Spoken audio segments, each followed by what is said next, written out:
Captain's log, stardate 5466.9. The Enterprise is in orbit around the outpost colony world of Ribble 2, on orders from the Federation Agriculture Division to try and find a solution to the destructive plague of Dranzes, which wipes out 70 to 90% of the grain crop every 6th year.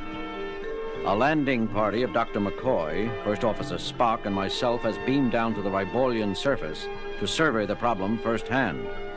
Mr. Newt Henderson of the Ribolian Settlers League has taken us in hand. Mr. Henderson, you realize that none of us has ever seen a Dranzer. So, if you knew Dranzers, Captain Kirk, you wouldn't wonder why we're making this little trip by air instead of on land. I confess that I am surprised at the lack of information on such a dangerous creature, Mr. Henderson. Starfleet records are of little help. Let's see if I can fill you in then, Mr. Spock, wasn't it? A Dranzer looks like a cross between a pig and a buffalo. They have long black hair, flat quadruple horns, an ugly disposition, and are about half the size of an earthly elephant. So it's their size which makes them a threat to you. Yeah, and the fact that they breed like rabbits. When this world was first settled 12 years ago, they weren't considered a danger. They stayed in the hilly grasslands on the western part of this continent. We grow our grain in the central and eastern plains regions. Everything was fine until 6 years ago. We noticed then that the Dranzers were so thick they nearly walked on each other. But we had no reason to suspect they would come down onto the plains and trample your fields. Just so. We don't know why. Too many Dranzers, too little food maybe, but they panicked. Came down out of the hills like a black avalanche and ruined the whole crop for that year. Nearly ruined the colony. But we hung on, replanted, and have done well since then. Except... It's 6 more years and the Dranzer population is up again. And you expect another continent-wide stampede. Yeah. Ah, there they are. Now, you'll see what I mean. I'll cut our engine and we'll glide in over them. Otherwise, the noise is liable to start the stampede.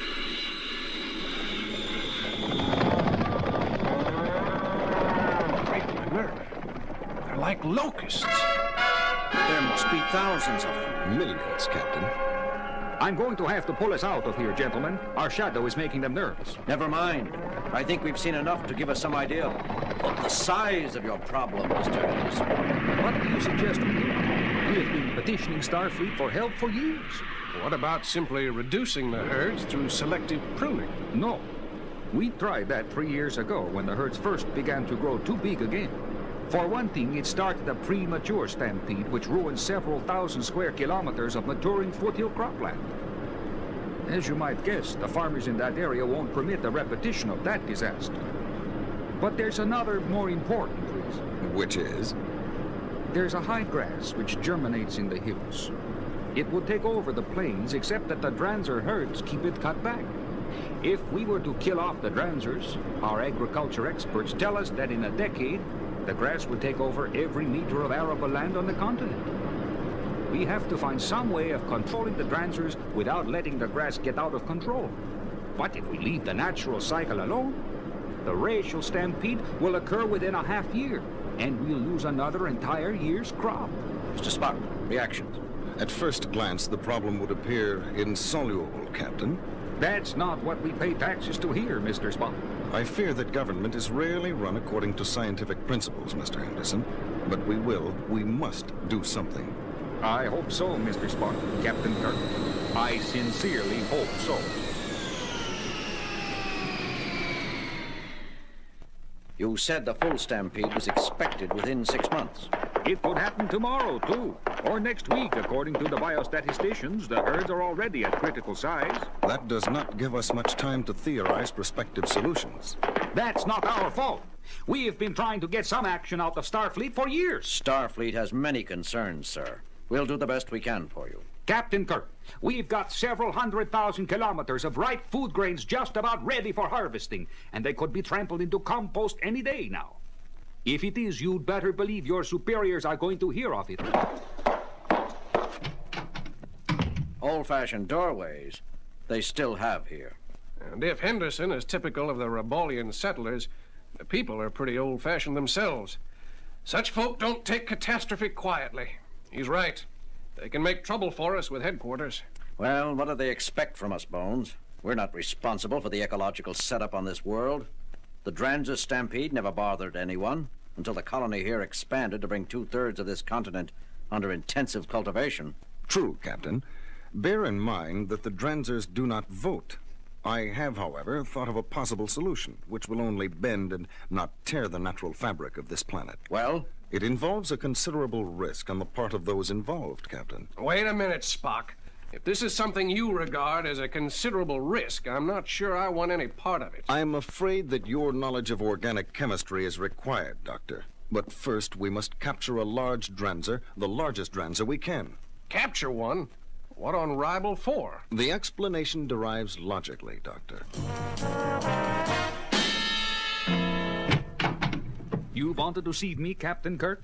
Yes, Henderson. Spock and Dr. McCoy beamed up to the Enterprise and have been working around the clock on your problem. They think they've come up with a solution. First, we need a number of those high-speed ground vehicles your people use. Wait a minute now. We asked for Federation aid. Why should we have to supply... You want us to stop this stampede or not? All right. If that's what you need, you'll have them. But by heaven, those ground cars are specially built for high-speed travel on Ribellian terrain. If you get them banged up... Take it easy, Henderson. We'll take care of your precious vehicles. And now, I'd like to hear this miracle your people have produced. They should be beaming down any minute now. I'll let them tell you about it in person. Here it is, Jim. That's all? That one little tank? It can't hold more than a couple of liters of what's in it anyway? 1.8 liters, to be precise. But that will be sufficient. You mean you're going to stop the stampede of several million Dranzers with this? Not stop, Mr. Henderson. Divert. Divert? Assuming that this little pop bottle of whatever it is can do anything, where do you propose to divert the herds to? And keep them diverted? They've been stampeding, according to the best evidence, in the same paths across the continent for thousands, millions of years. All will become clear, sir. Captain, have we the properly equipped vehicles? Standing by, Spock, with local drivers. When I explained what we were going to do, most of our would-be volunteers quietly disappeared. The drivers we have left are brave people. Excellent. Then all that is left is to transfer a portion of the liquid in this container into the equipment on each vehicle. Then... Come in. Just got this from the Deloutre family ranch in the northwest quadrant. One of their outposters for scouting up in the hills. Thanks, Ellie. Well, what does it say? We're too late. You're too late. I should have known not to rely on Starfleet again. The stampede's already begun. Then we have no time to waste, gentlemen. Captain, Dr. McCoy, you will each command one set of vehicles. Mr. Henderson, how much time have we before the herd leaders reach the first grain fields? In case we fail, these areas should stand by to evacuate. Wait a minute. You don't propose to try something now. You can't expect to stop several million animals already in full stampede. I said divert. Remember, not stop. Captain, Dr. McCoy, are we ready? I hope you know what you're doing, Spock. If this doesn't work, they're going to have to scrape us off the ground. If it doesn't work, a lot of people here will be ruined, Doctor. And many elsewhere will go hungry. It must work. Besides, the percentages are in our favor. They are... Never mind. I don't want to hear. I might want to back out. Of course, everything depends on your accurate synthesis of the necessary liquid. Thanks, Spock.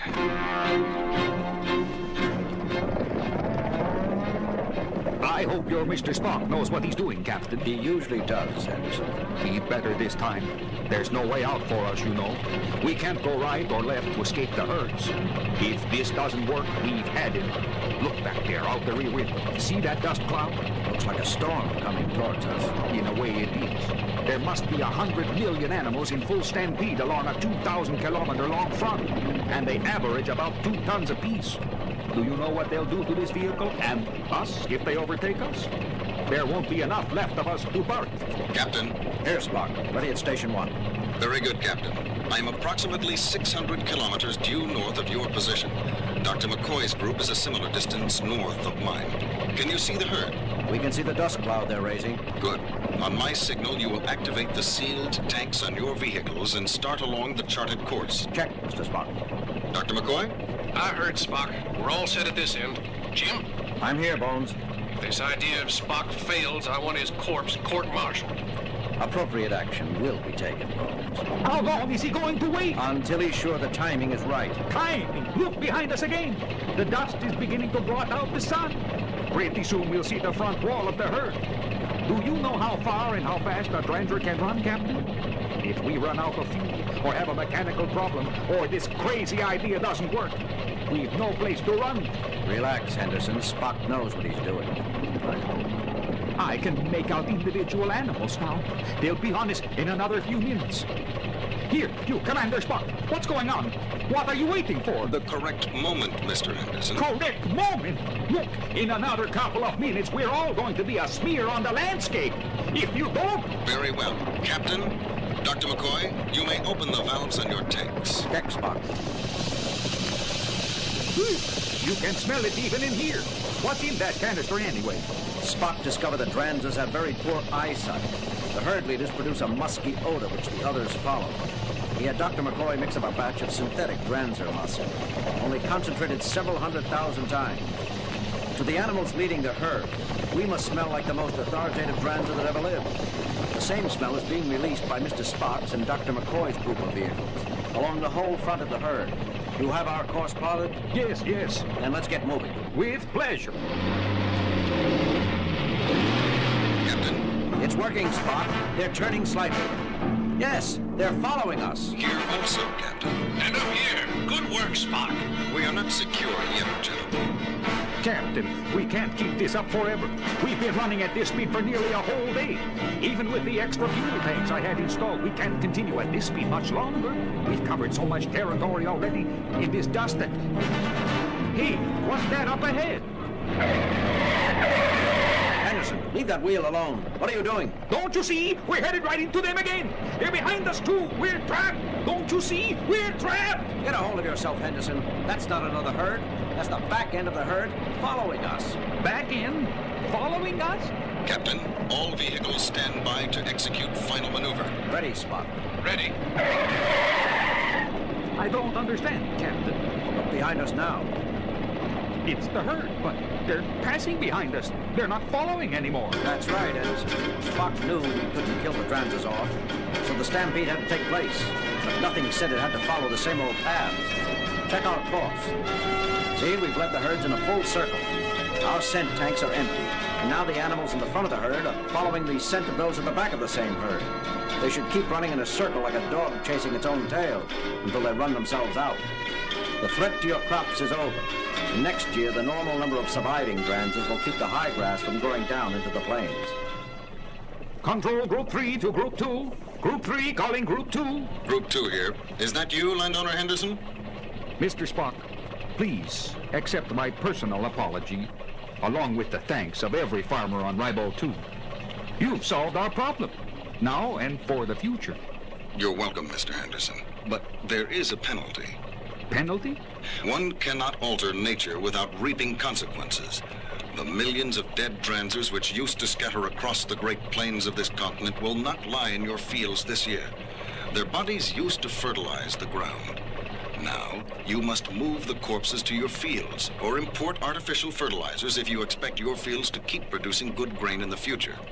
But, Mr. Spock, that means moving 100 million Dranzer bodies. A considerable task.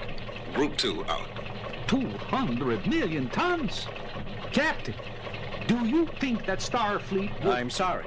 Starfleet has saved your crops for you, but even Starfleet can only do so much. You're going to have to learn to help yourselves a little, too. Now, I suggest you get in touch with the rest of your neighbors and fellow farmers. The sooner you begin moving those bodies behind us, the better. Because if all those bodies begin to decompose in one place, and if the wind changes, you're going to have a very good grain crop, but an awfully smelly year.